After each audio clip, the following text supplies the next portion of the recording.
we should introduce everyone here first. I'm Ricky. This is Yan Yulong from Chui Wong. This is Wong from Carsick Cars and Alex, also from Carsick Cars. This is Pauline from Alpine Decline. And this is Martin Wong from Los Angeles, California. Well, I'm glad everyone made time to come, to meet these guys, because really they don't come to the US enough. And when they do play, playing a small basement like this is really rare. And this is a great chance to, they're right here hanging out. You can talk to them. Maybe they'll have a CD in their backpack that you can buy or something. But I think you're really going to be blown away. And it's really exciting to have them here. I'm thrilled. This is like my medicine for my jaded condition. Yeah. Does anyone have? That was sort of the whole thing when I got into this music. I was like, fuck, I'm hearing it like I'm a 21-year-old kid again. When's the last time that happened? So it really showed me just how fucking jaded I actually am. Yeah. And it made me kind of do something about it, and getting into all this has really kind of put that in perspective. What was your impression of Beijing before moving there, and now that you're part of the music scene? Like, can you talk about that? Because she actually was in bands in LA, but then she took her, she and her husband went to Beijing, which is nuts. I can't say I really had an impression of Beijing before I went, other than maybe visiting, with my family when I was younger. But I think Jonathan and I had played music in LA for a while, and we just kind of were looking for something different. And we didn't really know that there was music happening in Beijing. We just went, played a couple shows, and then decided, kind of spur of the moment, that we would move there. So yeah, when we first went there, I had no idea what was really going on there. But going to underground or indie venues in LA, then going to Beijing, is it analogous at all, or is it just totally new culture shock? Yeah, I don't know how to explain it personally. For me, Beijing is just it just feels so much more vibrant. More when I go to a show there. Whether it's the band, the music, or the audience, it feels like something new is happening, and it feels like there's a community and people are influencing each other and know each other. It's not so big like LA where it's kind of separate scenes, but it's also something that's kind of growing very quickly. This last year or two when we've toured around China, and you see so many more cities around China where there's live music happening. I heard you can't be in a band and have a regular job almost. It's like to be in a punk band it's a lifestyle choice. Is that correct in China? Alex? You mean for Chinese? Yeah, or to be in China, in Beijing, you're a freak. Are you kind of not a regular person if you're in a band? I think you're not a regular person if you're in a band, but you can have a day job. Yeah. Yeah.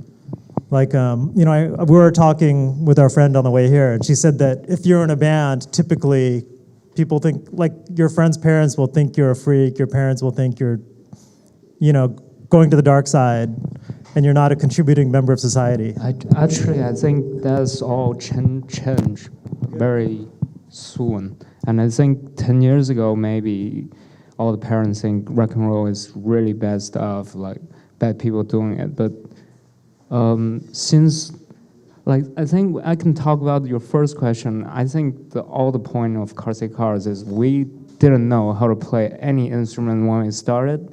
I think a lot of young people see, oh, they can make band, we can pick up some instrument, make some music. And since a lot of young people start playing bands, just like normal entertaining themselves, I think it's a great way to do it. So I think parents understand better. It's just a part of the Chinese youth culture, and it's growing so fast, and so many new bands coming out. Yeah, Chinese youth culture isn't something that we see a lot of here. Like, when we read the newspaper about China, we'll see communism on one side, and then we'll see hyper-capitalism on the other. But you don't really hear about cool art or an underground. or anything like that? That's more like 30 years ago Yeah. impression. I don't know. But is it, do you feel like are you in between things at all, or are you? I think at least Beijing, I mean, China is huge, but at least Beijing is not that different from any other, like, massive metro city. Yeah, cool. I was also wondering, like, do you feel like you're part of the tradition of, like in the desert, there's the Stones and the Who, and they're playing right now. Do you feel connected to that, like, lineage, or do you feel like you're this mutation, or how do you guys feel? Like, as, this scene in China, do you feel connected to that form of rock and roll, I think, first of all, rock is kind of like world language. It's beyond race and nations. People understand in first moment they hear the sound, and I think in American rock in West, rock and roll have such a long history. The only difference is in China, there's no rock and roll history. So for our generation, everything is new. So make it much more exciting. So whatever we do, nothing happened like this before. So make it the whole scene a little bit more exciting right now. I think you mentioned once that, you find out about music through cutout CDs and records, just old records that are shipped over, and you discover everything at the same time, whether it's the Ramones or Velvet Underground. Yeah, that's before internet time. Yeah. But so now how do you find out? Like, is there such thing as like a pirate radio or underground radio, or is it just internet? Or We have great apps, and you can find everything for free. because China's gigantic, right? How do you reach, just like touring the U.S. is really hard. China must be even harder. I mean, I don't know if everybody did a whole Chinese tour, but China is huge. I think more than 30 cities have more than 10 million people. So there's tons of cities you can play, and it's a little bit different from playing American, because every city, they even speak different language. They have such a different culture. So when we tour in China, have even more culture shock for us than touring here. Because, touring American in different places, it's not that different culture. No. Yeah. Yeah, But even in Long Beach. China, for most of the city, I couldn't understand their language. Yeah. Do they recognize you though? Like, are there Carsick car fans everywhere, or is it still pretty hard? Like when you go to the corners, far away. I think internet helped a little bit. Is he being? You think so? What's that? How about you coming back to the U.S.? Is it like? Do you feel? I asked you this earlier, I guess, but is it weird, like coming back to the U.S. from China? Like, do you feel? Because you're a band. You've been there as long as here now, right? Yeah, I don't know. I don't know how to answer that, except that I would probably rather be in Beijing. Really? Yeah. I think both Jonathan and I just love it there. It's. I think Wong was kind of saying this is about the music, is that because it is new, it feels different. It feels different than the music scene I know in LA. Like he was saying, everything there is new, so it has this like vibrancy to it that I don't feel the same way here for some reason. And actually touring this last time, as he was saying too, I ate so much new food that I had never ever experienced. So just even traveling around China in that way is it's just more, for me, it's a newer thing. It's more interesting maybe. And Ricky's kind of a jaded rock and roll guy who's in a very, a pretty big band that's playing at a festival tomorrow. It's not that big. But the thing is, you could be playing festivals, but you'd rather be in a van with bands from China trying to get the word out about this scene that, it's so much upside. But in the U.S., we're playing very small venues here. Yeah, people think I'm crazy. They're like, what the fuck are you doing, man? You should be taking some time out for yourself. But I like to turn people on to music, and I like to help make things happen, and I like, that's it.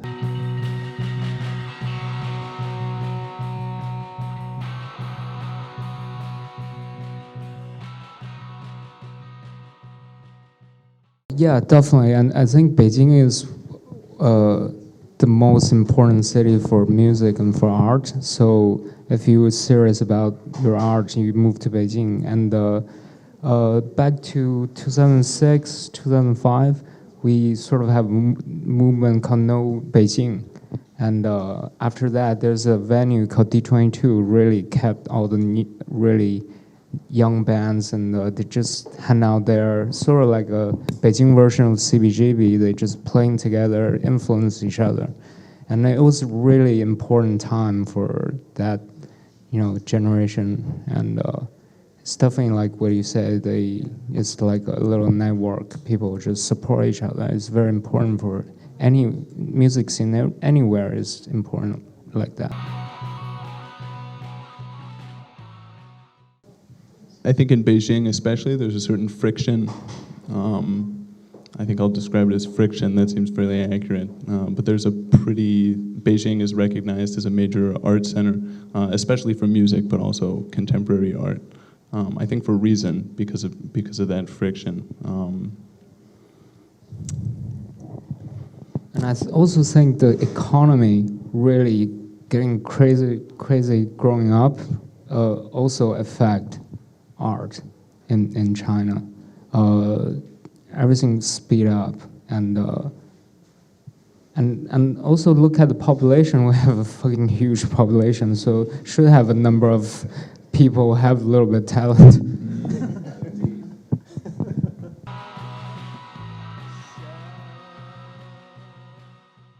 We never thought about that even when we started. I think the whole point is there's people everywhere in the world really into this kind of non-pop at all music, and people just feel like involved and connected. Everywhere we go, we find people, not that many, but people really in touch of this kind of music. And I think we don't have to do anything to make it pop or. Yeah. So there's no like KTV versions, or on a TV show, you don't hear people singing their versions on a contest, of a Carsick song or a Chui song. That doesn't happen. Well, there's other. I think also that the music industry is changing very fast, and I think in 5 years, 10 years, it will be no different from American industry. There's a lot of reality shows, people sing like songwriter songs, so that's the way you make money, but our scene is a little bit separate from that.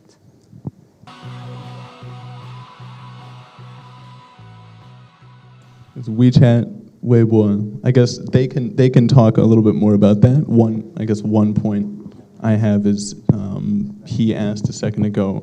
He said that before, a lot of kids would listen to music, just pick up a bunch of tapes. They don't know what they're going to get, and they just pick through it as the tapes play. And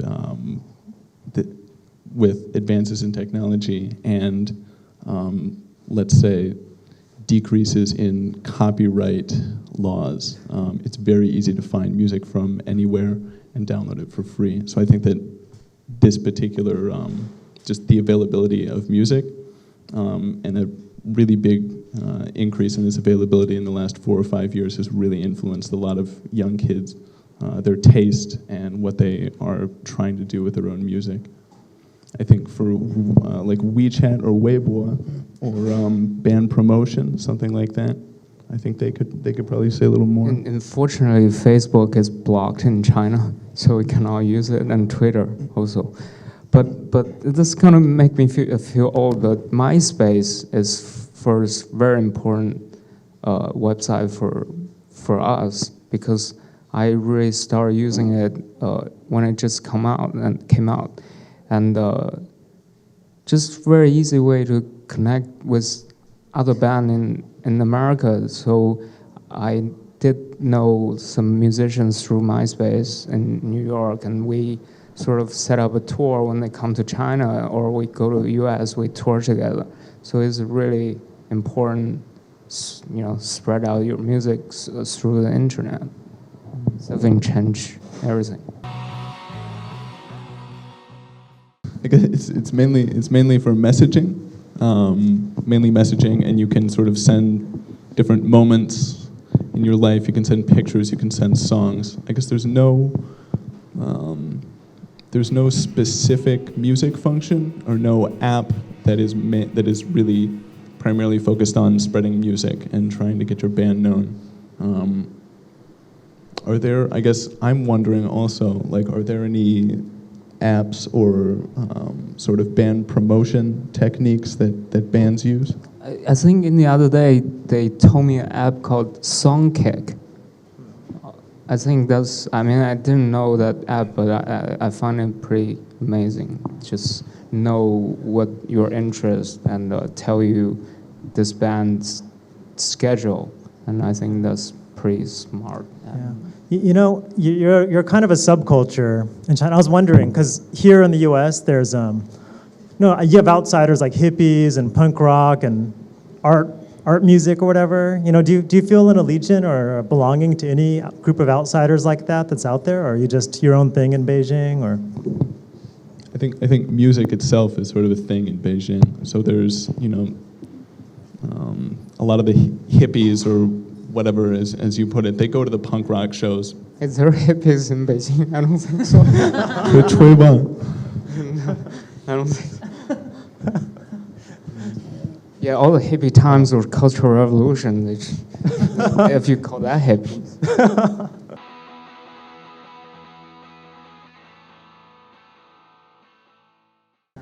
Yeah, we have a label called Maybe Mars, and it's put out a lot of amazing bands from Beijing and also all over China.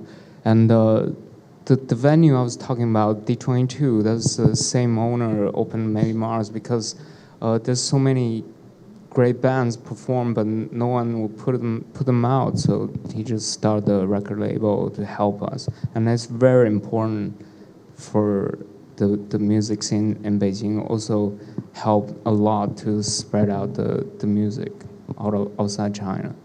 yeah, I feel like, there's a certain labels that you, like, Slash Records or Danger House Records for LA Punk. It's the same thing with Maybe Mars in Beijing underground music, I think. You just want to get everything by that label because it's all going to be good.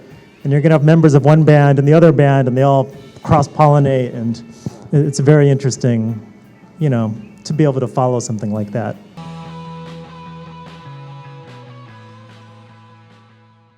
Yeah, I was going to say it's one thing that's great about Maybe Mars is it's like curated.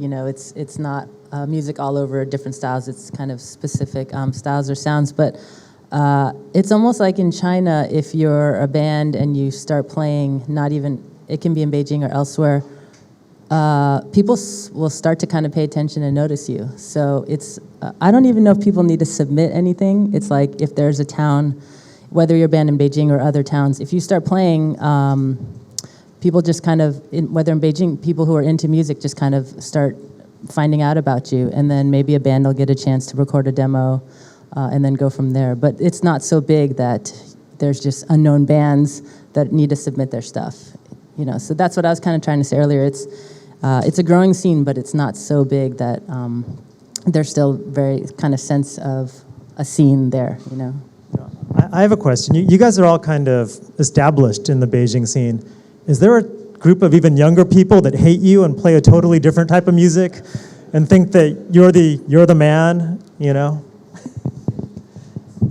Not yet. Isn't that the expat scene? It's not even that big, It's just still a... But it'll be great, like a new generation come out and say, oh, we don't want to do this, we want to do something new. That's always what it is. I think Wong, you said that like you would discover Jimi Hendrix the same time you discover Nirvana. So it's not like one is old and one is new. Everything is new at the same time. So your brain is on fire with all this brand new music.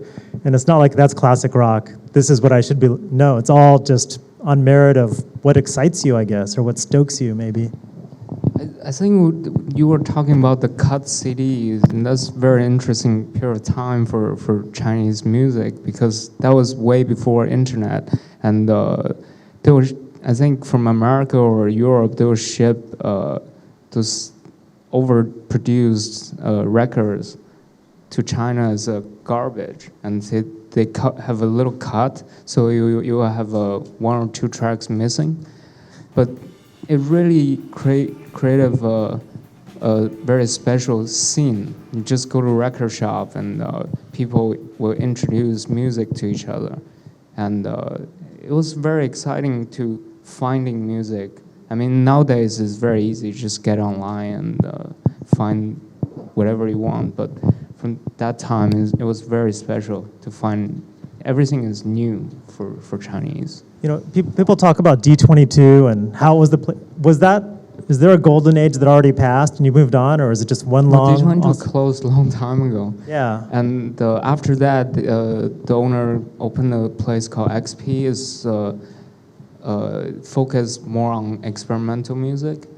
And I think it just like a little bit like American music history. You got classical blues, and then rock and roll, and then punk music, and no wave, and now electronic music. It have to move on from the old stuff, and yeah. Every time we come to American, people ask a lot about politics, but you won't ask any German people why you don't do like political songs or anything. So I think we just care about our music and write whatever affect our life, and also in American, if a band sing like "fuck Bush," so he probably get more popular. But not in China, so it's a completely different situation. So you feel like you've got the full freedom to create the sound you want without figuring Well, there will be a problem. It's just a kind of different game to play. You have to be a little bit smart about your lyrics. Say whatever you want in a different way, in a little bit smart way to get around it. I think make it more interesting. Hey, I have a question about your lyrics, because I think you have more English lyrics these days. Is that, how do you decide, what to, I guess English is just the rock and roll language. It just sounds right sometimes. But, do you think about, like, why are some in Chinese and why are some in English? I think when I write Chinese songs, I more want to connect it with the audience. When I write English songs, more personal, that's all. So you're hiding stuff with English almost. It's actually very hard to find the right tones for writing when I'm writing Chinese song, because it's not. It's more important. Yeah, no, it's important. Chinese is not made for rock and roll music, so you have to. They will have different tones, and you have to find a way to fit the music.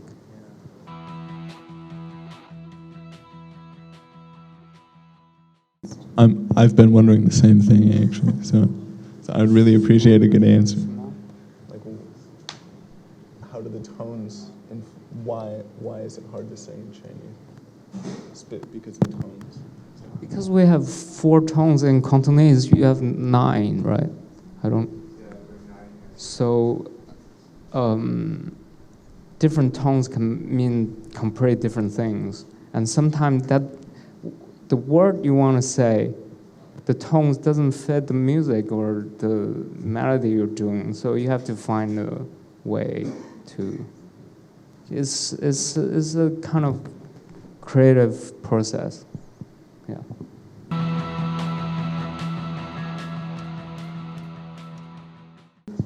Well, we have that problem, in Chinese. In China, if you want to put out a record, you have to get all the lyrics get proved. Our last album, one of the song is, let me think.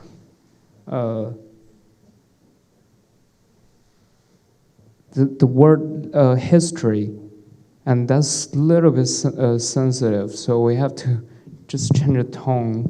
Called 历史 means like powerful man, but when I sing it, people understand, but the lyrics is different.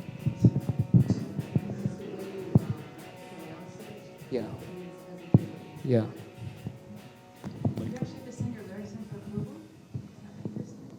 Yeah, they have to check all the lyrics. So Yeah. you reference them before you can do it, so then the Ministry of... Mm. One band, the actual lyric is drugs, but they just changed it to drums on paper, and then when you sing it, it's actually drugs. Yeah.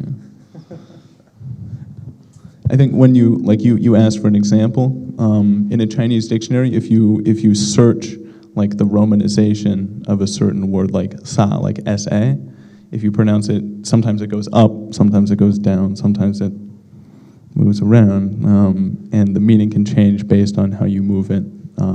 But in a song, because there's so much other melody and rhythm moving along around it, it's difficult to actually catch on to the meaning. So you have to pronounce it very clearly, and it helps if the entire melody is sort of going along with it. Yeah, and Chinese is each character has a meaning, so each character is just one syllable. So unlike English, when we have 2-syllable words or 3, it's all one. So it depends on your tone a lot of times what the meaning is.